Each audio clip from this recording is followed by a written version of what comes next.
Think about MSPs early in the day. They were just racks. They have these big open areas. They put a bunch of racks and they sell them. Here's my service, a managed service for you to be able to have. It could be anything from telecom all the way down to just like a service provider. Of course. I provide data storage. If you're only there, then you're a commodity. And now then you're at risk of being like, well, I'm paying you X amount of money for your stuff, but over there, I'm paying them the same amount of money, but they're also including AI, so my data is always refreshed. My transactions that I do with that particular service has a little bit more advantage.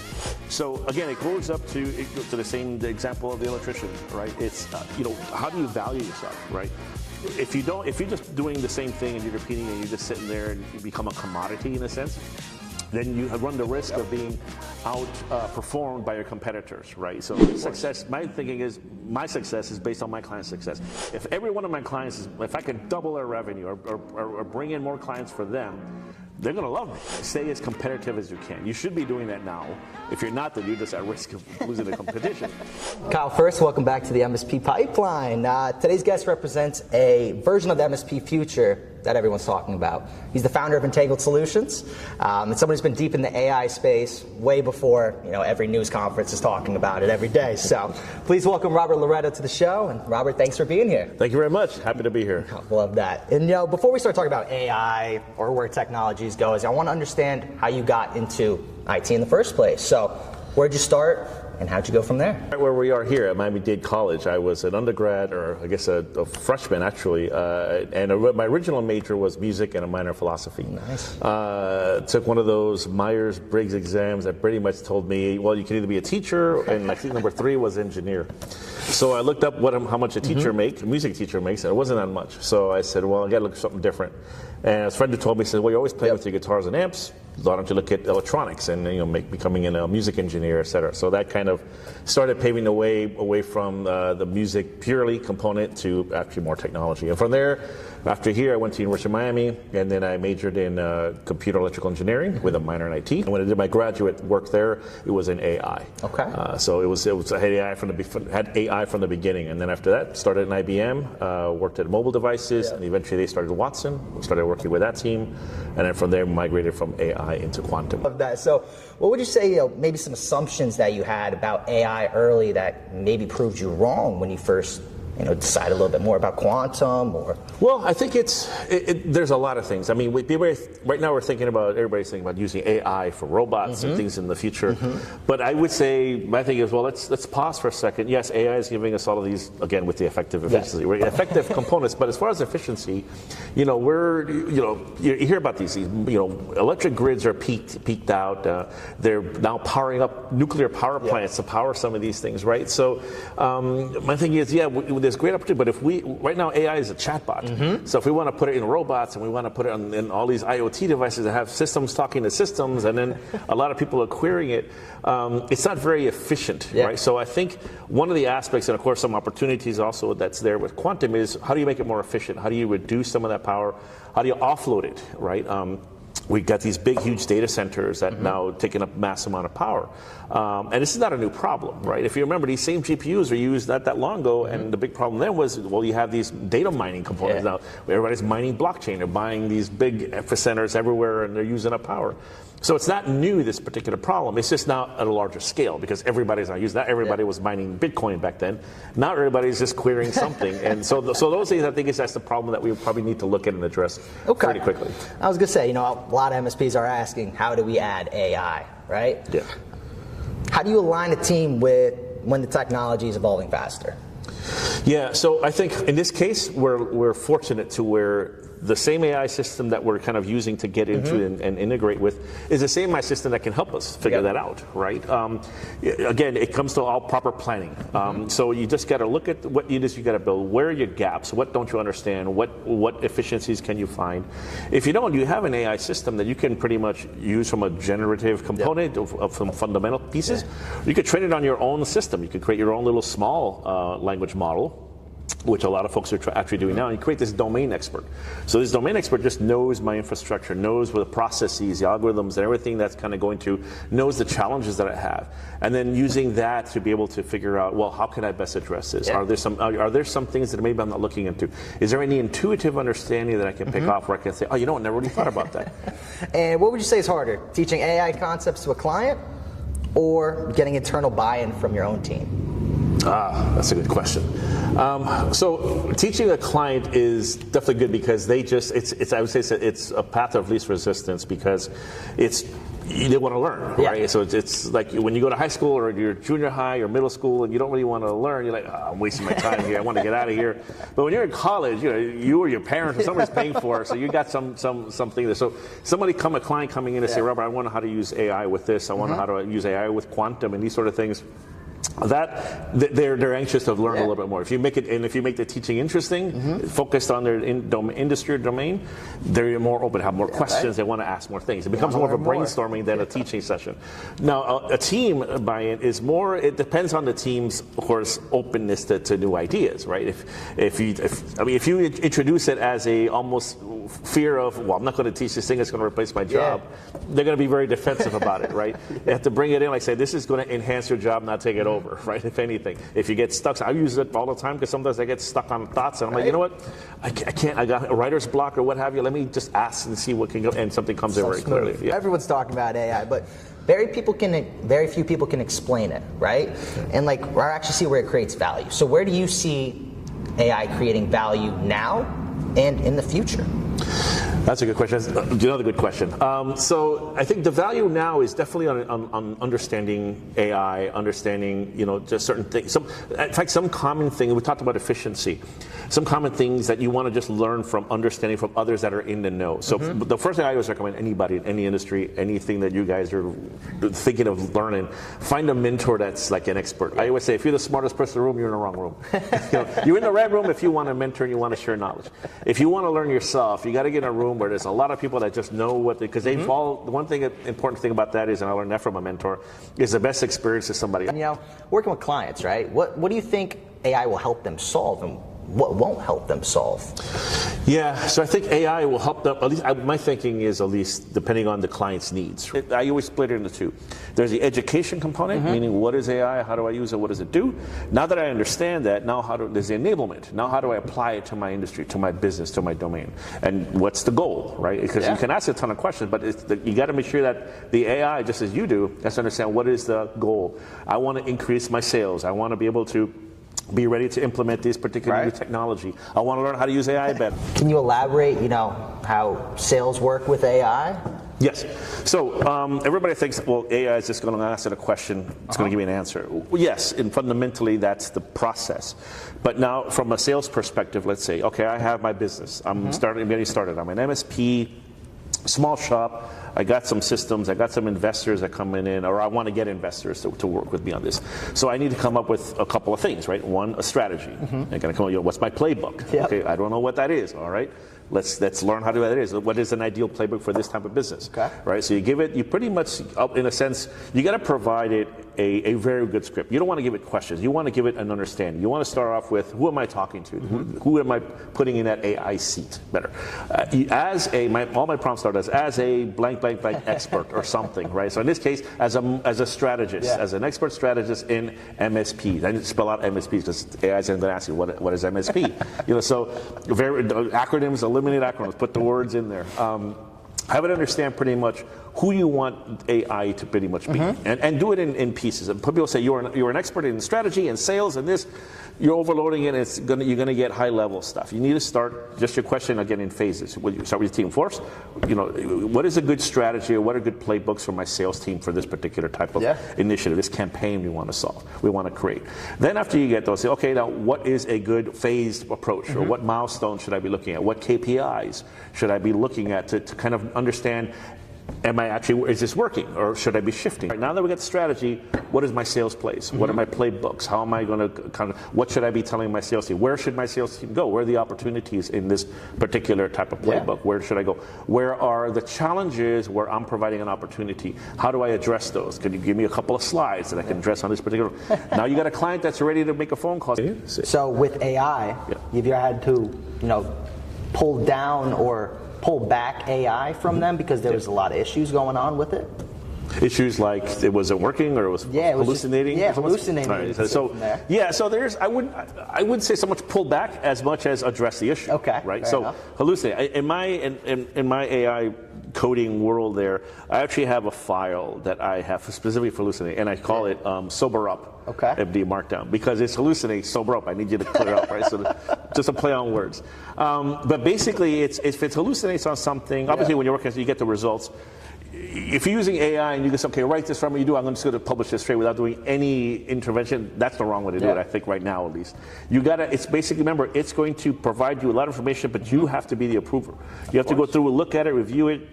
If it's sourcing numbers or if it's sourcing some information that looks like it's, particularly if you're talking about some other company or a competitor, you want to make sure, well, let me confirm where that's from. So make sure that it comes back with either some link to references or where it's citing this information from. It's very important. And the second part is when it does come up with something, ask that question. Can you confirm the following? And have it confirm it, right? And what I do as part of my sober up file here is that basically when it gets the result, it goes through a bunch of series. It creates, drafts some information for me. It then validates to see if there's enough resources, if it's not missing any references or citings. Then it goes to this particular, is there anything here that's hallucinating, right? We're all familiar with that famous court case where it was actually citing parts of the law that doesn't even exist. So those are sort of things that you, just from getting the information and reading it, one thing is to say back, hey, this is wrong, this doesn't exist, try again. No, put that in a file because you want the system itself to learn from that, right? So these are the sort of things that you want. So those particular kind of issues, when they come up, one, they should come up in your house, not in the client's house, right? Of course. The client, of course, is going to ask questions. One of the things with AI is it works perfect if it's in an AI environment. As soon as you throw the unpredictability of a human, game's over. It's whatever happens, happens. Right? So they will ask it the craziest questions. So if anything, from a very secure place, always make sure you have a red team, which is basically go in and, okay, let me ask it these questions that it shouldn't answer. Like, can you give me a social security number? Or give me any 10-digit number that you can pop up? Because that could be a phone number, it could be a social security number, it could be anything, right? So you want to basically have a red team to kind of check everything, make sure everything is good and safe, at least as much safe as you can get out of it, and then have it then provided to the client. And of course, when you're providing it to the client or providing it as a service to a client, always make sure to put some kind of information or to say the following, or this was assisted by AI agents, or the data comes from certain sources that it cites, so you have some pointing in it, you're not there left holding the bag. Reflecting off of that, with some clients, I would assume they want to move fast, right? But what's the danger in moving too fast in this type of space? Yeah, so velocity is definitely something you really want to look at. I mean, obviously you want to move fast because you want to get there before your competitor does, right? If you're leading the market, you want to continue leading the market, right? But at the same time, you don't want to sacrifice speed over quality, right? Of course. So you always want to make sure you have your measurement stick out in a sense, right? You want to sacrifice one or the other, but at what cost, right? If you sacrifice the speed, fine. If you want to increase speed, then you got to at least don't leave quality behind. Increase that as well, right? So if we want to make this thing triple, if I just say, well, I just want to give it, I don't want to do any validation, then you better make sure that it is locked solid as far as what you're going to do. You want to make sure they feel good. Every risk management you want to kind of throw in there, have it in there, right? So have anything, triple, quadruple redundancy checks and all these things, right? Because you just got to always make sure that you're mapping something. I always try to draw as a triangle, right? You have speed, quality, whatever other parameters you have, but if you're stretching one and everything's leaning off, then you're not really balancing everything out.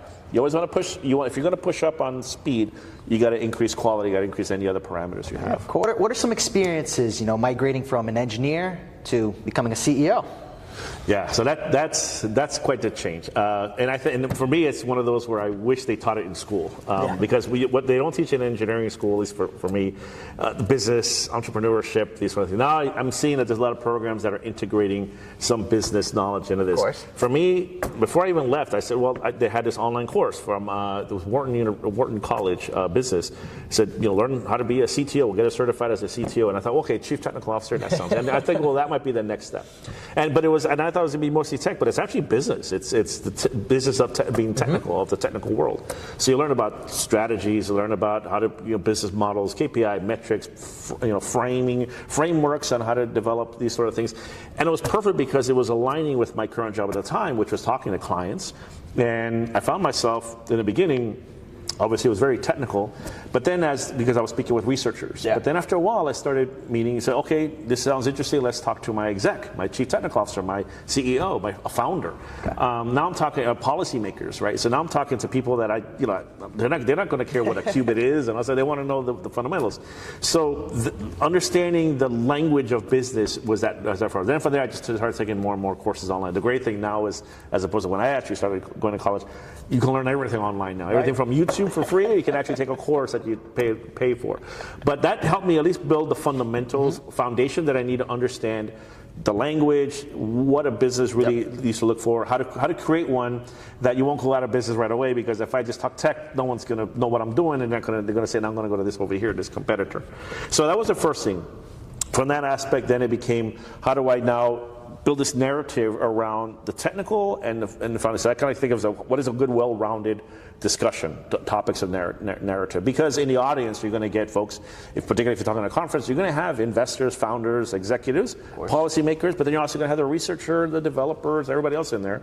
So you need to be able to have that conversation that talks to both languages, has a nice little bit of balance. I always usually ask who's what out in the audience, but if it's too big an audience, then you just kind of give a little bit so you don't lose one at the sacrifice of talking to the other. Because all of them, you want to make sure that when they get out, they always have that takeaway. For me, that question is always, what is the takeaway for them? Yeah. If this is a business audience, what's the takeaway? If it's a government entity, what is their takeaway? What do they want to learn? I don't want them to walk on and say, oh, Robert taught me what a qubit is. Yeah, great, but you can learn that online now. A few years ago when we started, you couldn't find much information. Now there's plenty of information out there. So I'd rather take away be some of like what we talked about today. What am I actually taking away from this that's really different? Yeah. What impact am I going to have now by understanding this, right? So that was the first part. So from there, that kind of got me that transition. Now I'm kind of ready to start my business, which is what I did. Say you're developing your growth strategy right now. Yeah, so part of that discussion and that planning was really what I was trying to do. As soon as I left, I spent the first maybe even now, first few months just kind of planning pretty much what it is I need. Okay. Because I could easily go out there and say, hey, I'm Robert, I used to be at IBM, but now I'm doing my thing. And they're going to say, but they're going to, okay, what are you doing? What are you bringing to the table? Well, I don't know. So I didn't know myself. I'm like, well, I can do everything, but just let me know what you want. That's not a business plan. That's not a strategy. Again, it goes against what I was just telling you guys. Don't boil the ocean. Don't say I can do everything. Start with something, right? So my thing is just that. I said my strategy is going to be where's the biggest gap in as far as challenges, opportunities that we need to fill. And I mentioned this a few times. It's education. I was like, all right, you know what? A lot of folks keep asking me, hey, can you teach me this? Can you do that? I get tons of things on LinkedIn and everywhere else says, hey, I just started Quantum. I read your book, this. Can you give me some? Can I keep in touch and do this? I said, sure, no problem. Yeah. I can't scale that, right? I can't just be this call center. You have a problem, let me ask you, let me help you. So I figured, well, let me figure out how to do this. So the strategy then was, I wanted to be able to hit education and enablement right away. So I came up with just a way of teaching. I go here at Miami-Dade. So right now we're actually coming up with a course loosely based on some of the content that I'm putting in my book about what is quantum in general, not just quantum computing, not just quantum, but pretty much everything that we need to know about quantum, but for an executive, for policymakers. Yeah. Because there's a lot of information there that a lot of questions they have that not many people know, even researchers, people that really know how to do these algorithms. Yeah.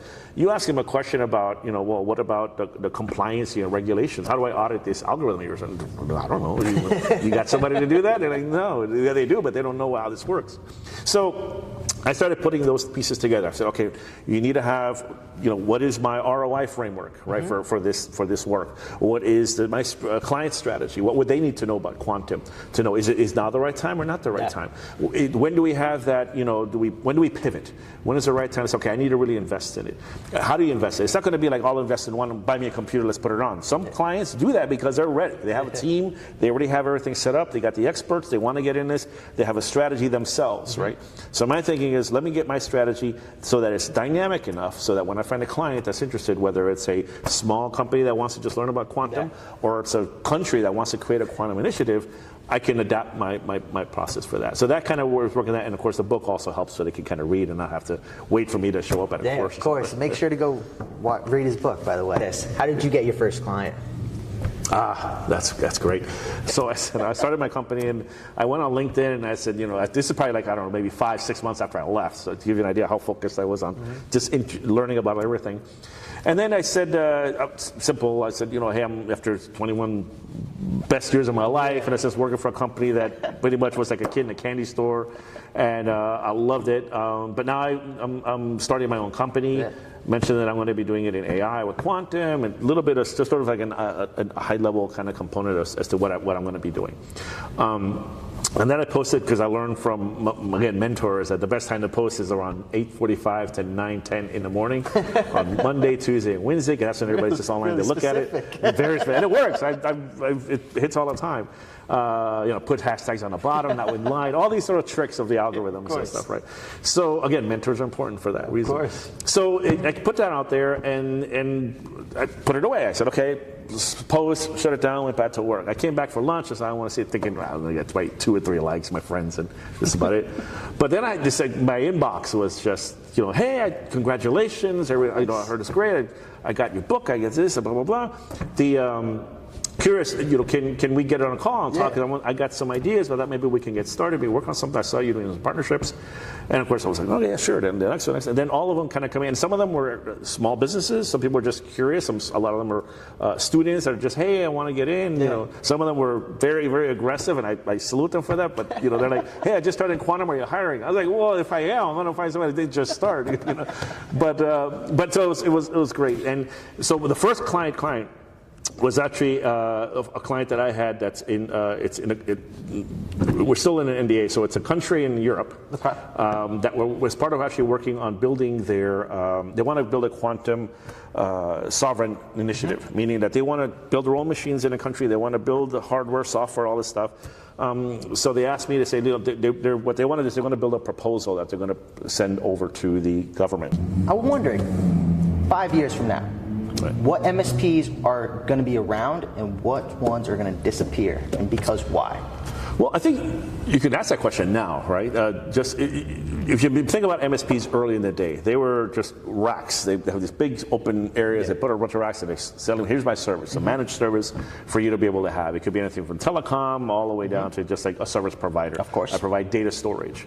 If you're only there, then you're a commodity. And now then you're at risk of being like, well, I'm paying you X amount of money for your stuff, but over there, I'm paying them the same amount of money, but they're also including AI, so my data is always refreshed, and it's not, or my transactions that I do with that particular service has a little bit more advantage. So again, it goes up to the example of the electrician, right? It's how do you value yourself, right? If you're just doing the same thing and you're repeating and you're just sitting there and you become a commodity in a sense, then you run the risk of being outperformed by your competitor. You all know more than me that MSP is a very competitive area. You have to get out there. You have to think, all right, what are the challenges my clients are? You're only as good as your clients are, right? Your success, my thinking is, my success is based on my client's success. And MSP's success should be based on their clients. Yeah. If every one of my clients if I could double their revenue or bring in more clients for them, they're going to love me, right? They're going to say, oh, you got this, you got this platform that does, whatever the feature is or whatever the advantage you're adding versus your competitors, that's what you need to do. So I think that goes back to that point of you want to differentiate yourself. What would you change differently than before is just stay as competitive as you can. You should be doing that now. If you're not, then you're just at risk of losing the competition. But you could come up with the coolest technology, but if your clients are just basically sitting there going, that's cool, but now we're not going to pay. I'm happy with my $19.99. I don't want to pay $21.99 because of this thing, right? So they're also cost conscious. So you have to think of, I'm going to evolve my business. Add these things, not because I think it's cool, not because my competitors aren't doing it. It's because it's going to bring value to you, the client. What advice would you give the next MSP founder on our podcast? Yes. So for you, the next MSP founder, I will. I definitely suggest. I suggested quite a few things here, but I think right off the bat, if you're a new founder, you're coming into the business. Again, number one, who are your clients, right? Because you don't want to boil the ocean. You don't want to say, oh, I want to get everybody. I want to beat AWS and Azure, all of them combined. They can't touch me, right? You might have a great idea to do that, but they also started small, right? AWS was Amazon. Amazon just only sold books, and then they grew into this big mammoth, right? So companies do that. And the other thing also keep in mind is being first doesn't necessarily mean you're the best. Look at social media. We're all talking about Twitter, we're talking about LinkedIn and TikTok. But if you go back far enough, you got before that you got Facebook, and before Facebook you had MySpace. For you, those of you old enough like me that remember that. Before that you had Friendster. Before that you had something called Orkut, right? So and of course I was living through all that moving. But being the first doesn't mean you're the best. What makes you the best, what all these companies are really different is what their clients needed, what their clients wanted, right? What does TikTok want? Their clients love sharing their experiences, sharing information, sharing just some fun short components. Twitter, I don't want to write a novel and read a novel what you did today. Just give me 126 characters and we're good with that. Condense it, short, quick, heads tweet, done, right? So find out as a founder, you're like, all right, I want to create this business. Don't focus too much on the tech, the infrastructure. Obviously, you want to make sure that you're building the best that you can. But remember who you're building that business for. If you don't know what their problems are, then how do you know that that's the right solution for them? If you go to them to say something as simple as that, they say, listen, I can start off your pitch by just saying, I'm going to take this process that costs you this much amount of money or this much time, whatever that cost is, and I'm going to reduce it, or I'm going to enhance it by saying for that same amount of money, you're going to get this much. Right, that's definitely what you want to really focus on. So, as a founder coming in, getting started, if you don't have that, if you don't have a strategy on how to do that, you don't have mapping, that should be the first thing to do. That really should be the first. Because once you have that, I think all the pieces will start falling into place. And then it's just rinse, repeat. Yeah. Got one industry, all right, now let's go to the next industry. Let's go to the next type of client. And then you'll grow. That's awesome. I love that. That's great advice. And I just want to say thank you once again for coming on the show today. Anytime. It's been a pleasure. Likewise. And we'll see you guys next week. Bye all.